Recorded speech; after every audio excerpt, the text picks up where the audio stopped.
Tidak semua kisah besar dimulai dengan sorak-sorai. Sebagian justru dimulai dengan kepergian.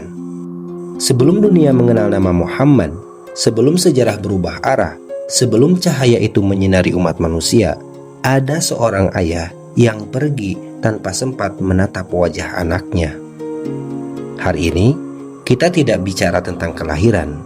Kita bicara tentang penantian, kehilangan, dan kesabaran yang menjadi pembuka kisah terbesar dalam sejarah manusia.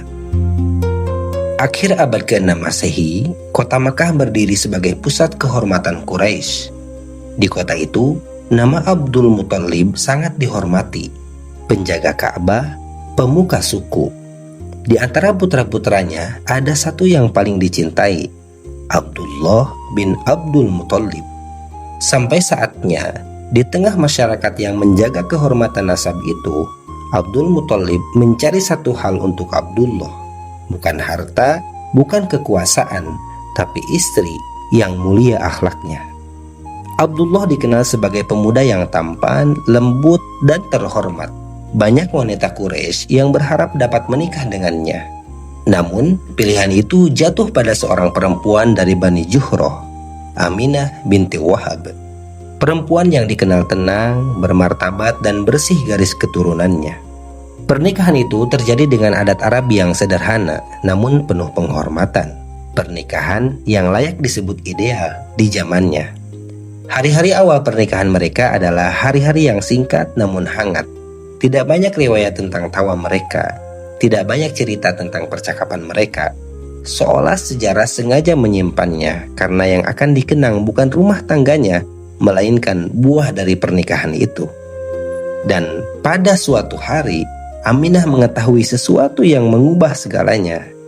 Ia mengandung.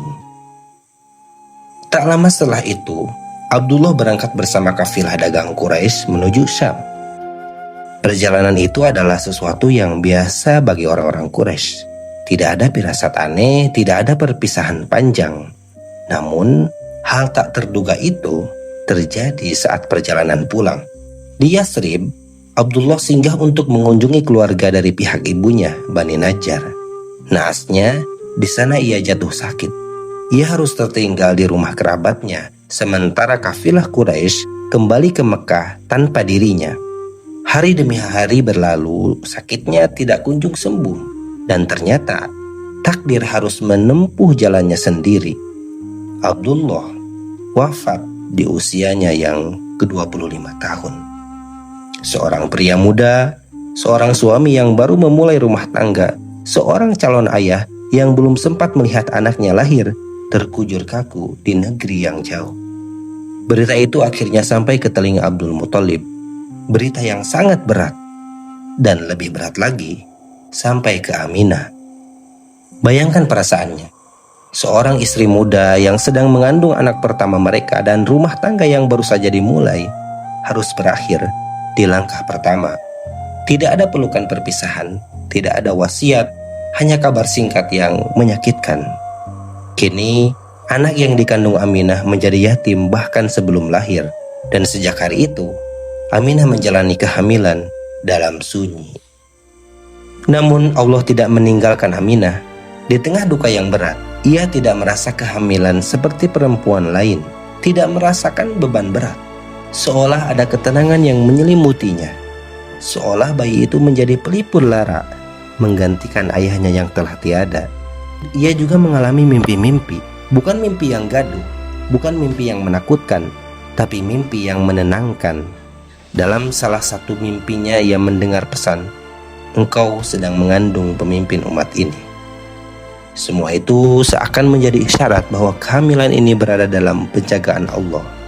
Aminah menjalani hari-harinya tanpa suami, tanpa bahu tempat bersandar. Namun, ia membawa amanah besar tanpa sepenuhnya memahami betapa besarnya amanah itu. Setiap malam, ia tidur dengan satu kenyataan. Anak ini tidak punya ayah di dunia, tapi kelak akan menjadi rahmat bagi seluruh alam. Aminah menjalani hari-harinya tanpa Abdullah. Tidak ada yang berubah di Mekah. Pasar tetap ramai, orang-orang tetap sibuk dengan urusan mereka. Tak ada yang tahu bahwa di tengah kota itu, seorang perempuan sedang mengandung amanah terbesar dalam sejarah manusia. Anak itu belum lahir, tapi takdirnya sudah mulai bekerja. Dan sebelum dunia menyebut namanya, Allah sedang menyiapkan segalanya.